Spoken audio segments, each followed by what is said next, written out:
Au wewe unafikiri nini yani mimi nachelewa kurudi kwa sababu gani yani Eti. Unajua nilikuwa nakuangalia na kukusikiliza kile ambacho ulikuwa unakizungumza katika simu yako. Lakini baada ya kuangalia sana kusikiliza, nikagundua kwamba kuna kongo ambayo inaendelea kati ya wewe na mwenzio unazungumza naye.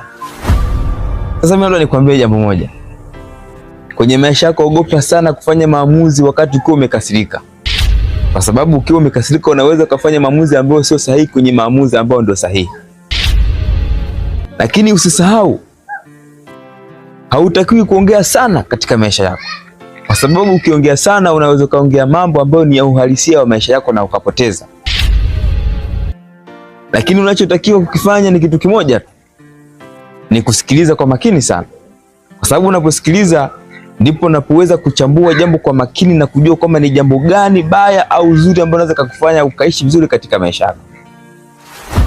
Lakini vinginevyo ukiyachanganya tu haya mambo mawili unaweza ukakosea sana na ukaonekanika kwamba ni mtu ambaye hauna heshima katika jamii.